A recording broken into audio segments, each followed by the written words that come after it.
जैसा कि आप सबको पता है कि आजकल समर वेकेशन चल रहा है, बच्चे हमारे घर हैं और हर दिन एक न्यू रेसिपी बनाई जाती है और कोशिश की जाती है कि कुछ ऐसा बनाया जाए कि बच्चों को कुछ अच्छा लगे। तो मेरे साथ भी कुछ ऐसा ही हुआ था। एक ज़बरदस्त रेसिपी बनाने जा रही हूँ, आपने मेरे साथ रहना है, कहीं से भी वीडियो को स्किप नहीं करना। चलते हैं अपनी वीडियो की तरफ। अस्सलाम वालेकुम एवरीवन, आई होप कि आप सब खैरियत से होंगे। अल्हम्दुलिल्लाह मैं भी खैरियत से हूँ। जब मैं रात में किचन को समेट रही थी और मेरे दिमाग में ना एक आइडिया आया ज़बरदस्त सा। मैंने सोचा कि क्यों ना बच्चों को एक सरप्राइज़ दिया जाए। जैसे ही सुबह सवेरे बच्चे ब्रेकफास्ट के लिए आएंगे और देखेंगे कि इतना ज़बरदस्त मैंने ब्रेकफास्ट रेडी किया है, तो उनकी आंखों में जो एक प्यारी सी रोशनी होती है और एक प्यार होता है ना मेरे लिए, अपनी माँ के लिए, तो वो मुझे इतना अच्छा लगता है और मैं समझती हूँ कि ये सब माँओं के लिए एक तोहफ़ा होता है। तो जी आ गई थी मैं किचन में, और किचन में मैं सबसे पहले क्या कर रही थी, सबसे पहले आपने देखा कि मैंने आलू उठाए हैं। और हाँ, रात में मैं देख भी रही थी रैक के अंदर कि आलू पड़े हैं कि नहीं पड़े, क्योंकि ये मेरा आइडिया तभी कामयाब हो सकता था कि आलू अगर पड़े हैं तो।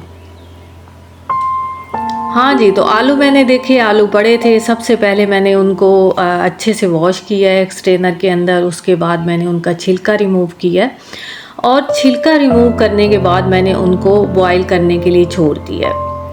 अब साथ के साथ मैं डो बना रही थी, और डो के लिए मैंने तकरीबन हाफ केजी के बराबर मैंने गंदम का आटा लिया है। उसको डो मिक्सर के बाउल में ऐड किया है।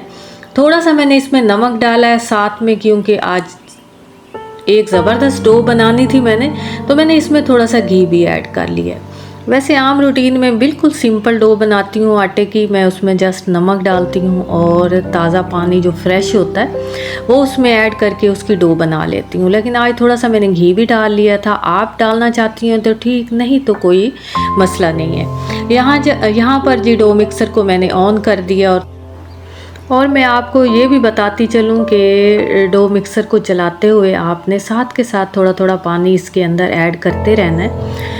और आपको जिस तरीके की डो चाहिए आपने उसी हिसाब से देख लेना है, उसी हिसाब से आपने पानी इसमें डालना है। ये नहीं है कि आपने उठा के सारा ही पानी इसके अंदर दब देना है, तो ऐसा कुछ नहीं करना। आपने देख के और इसके अंदर आराम आराम से थोड़ा थोड़ा पानी ऐड करना है।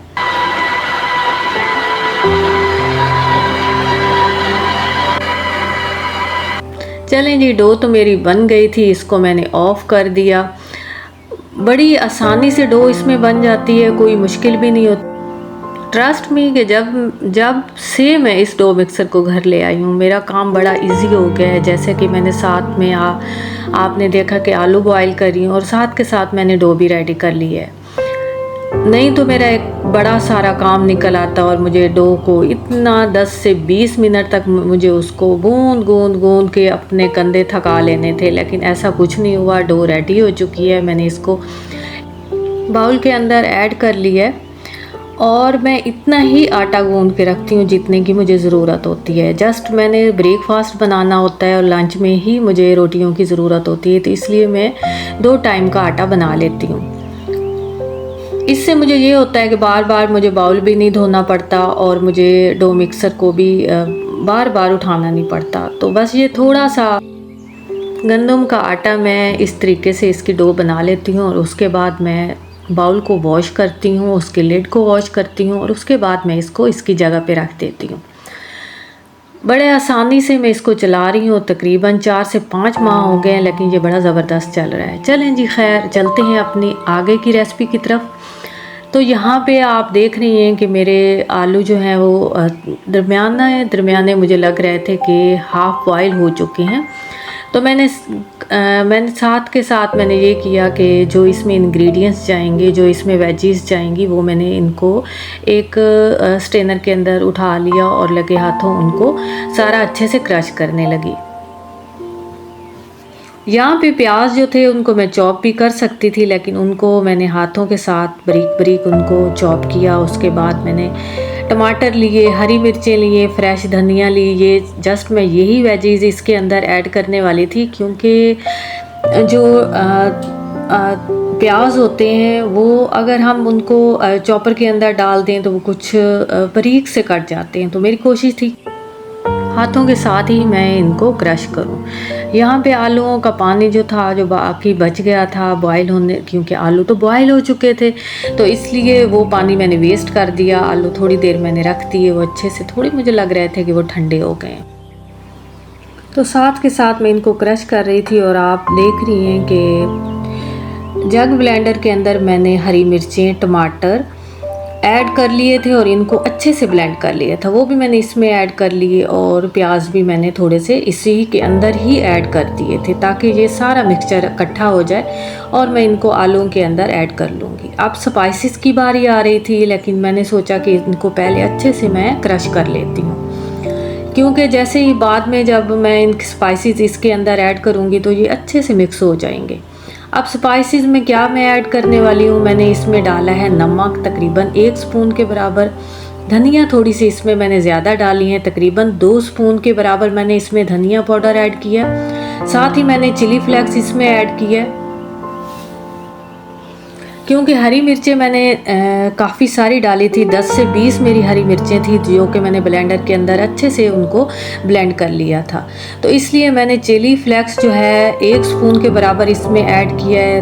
1 स्पून ही मैंने इसमें ब्लैक पेपर ऐड किया है, थोड़ा सा मैंने इसमें ज़ीरा पाउडर भी ऐड कर लिया था जो कि मेरे से स्किप हो गया था। अब इस तरीके से ज़बरदस्त सा एक मिक्सचर रेडी हो गया। अब जी बारी आ गई थी कि मैं छोटे छोटे पेड़े बना लूँ। मेरे रोटी बनाने का, आलू की रोटी बनाने का एक तरीका ये है कि मैं एक रोटी नीचे रखती हूँ, फिर ऊपर से उसका मिक्सचर डालती हूँ, फिर ऊपर से एक रोटी को उसके ऊपर फोल्ड करके एक मज़ेदार सा पराठा रेडी कर लेती हूँ। आपका जो तरीका है आप बना लें, लेकिन जो मिक्सचर मैंने बनाया आपने सेम उसी तरीके से बनाना है और डो भी आपने इसी तरीके से बनानी है। आप जब मेरे तरीके से डो को बनाएंगी और उसमें आलू का मिक्सचर डालेंगी तो आपको एक मुनफरिद जायका मिलेगा। अब जी मैंने गैस को ऑन किया और उसके बाद उसके ऊपर इतना प्यारा सा ये स्टेनलेस का तवा इसके ऊपर रख दिया। अब ये गरम हो रहा था, ये लेयर्स कोटेड वाला ये वाला तवा है मेरे पास, ज़बरदस्त, काफ़ी टाइम से मैंने इसको लिया हुआ है। आप अगर इसको परचेज़ करना चाहती हैं तो आप कर सकती हैं। ये मुझे थोड़ा सा अच्छा लगा है, लेकिन इतना नहीं जैसे कि नॉन स्टिक का होता है, क्योंकि ये थोड़ा सा दरमियान से आप देख रही हैं कि जल गया है। जैसे ही मैंने लिया था ये काफ़ी एक्सपेंसिव भी है, लेकिन उसके बावजूद ये थोड़ा सा दरमियान से जल गया था, लेकिन रोटी अच्छी बना लेता है और इंस्टेंट पॉट की तरह ही इस पर रोटी बनती है, मतलब कि इंस्टेंट रोटी हमारी बन जाती है। अब मैंने रोटी का एक पेड़ा नीचे लिया, फिर उसके अंदर मिक्सचर ऐड किया। आपने मिक्सचर जो है थोड़ा सा ज़्यादा ले लेना है, उसकी कमी नहीं करनी। आलू का मिक्सचर आपने इसके अंदर मिकदार से ज़्यादा ऐड करना है उसके ऊपर। फिर आपने एक और रोटी के पेड़े को थोड़ा सा बेल के वो भी आपने इसके ऊपर रख लेना है और इस तरीके से रोटी मेरी ज़बरदस्त बन गई थी। और यहाँ पे मैं आपको बताती चलूँ कि बच्चे आज सुबह सवेरे ही उठ के आ गए थे। जैसे ही उनको पता चला कि मम्मा जो है आज आलू का पराठा बना रही है, तो वो सारे अपनी अपनी जगह पर आके वेट कर रहे थे। तो मेरे साथ ये हुआ कि जैसे जैसे मैं पराठा बना रही थी मैं बच्चों को दे रही थी, क्योंकि बच्चों से बिल्कुल सब्र नहीं हो रहा था। वो कह रहे थे मम्मा झटपट हमने इसको एंजॉय करना है। तो यहाँ पे मैं लगी थी जल्दी जल्दी बनाने ताकि बच्चों का इंतज़ार ख़त्म हो और मेरे इतने ज़बरदस्त से पराठे बच्चे इंजॉय करें जी। मैंने एक प्यारा सा ट्रे लिया, उसके ऊपर रोटी का रुमाल रखा और उसके बाद मैंने इसको उसके अंदर रख दिया। यहाँ पे आपने फ्लेम को ज़्यादा मैं आपको बताती चलूँ कि आपने गैस का फ्लेम जो है वो मीडियम ही रखना है, ताकि आपका आलू का पराठा अंदर तक अच्छे से कुक हो जाए और वो क्रिस्पी क्रिस्पी सा बने। क्योंकि आलू का मिक्सचर जो है वो जब अंदर से एक जूसी टाइप का होता है, वो बाहर से क्रिस्पी रोटी बनती है, तो उसका फ्लेवर एक मुनफरिद होता है। और यकीन जाने मैं जो आपको इतनी प्यारी प्यारी टिप्स देती हूँ, आप उनका इग्नोर तो आप बिल्कुल ना किया करें, ज़रूर ट्राई किया करें। वीडियो अच्छी लगी हो तो सब्सक्राइब करें, लाइक करें, शेयर करें। इसके साथ बहुत सारी दुआओं के साथ मैं आपसे इजाज़त चाहती हूँ। मिलती हूँ न्यू वीडियो न्यू रेसिपी के साथ। आज के लिए अल्लाह हाफिज़।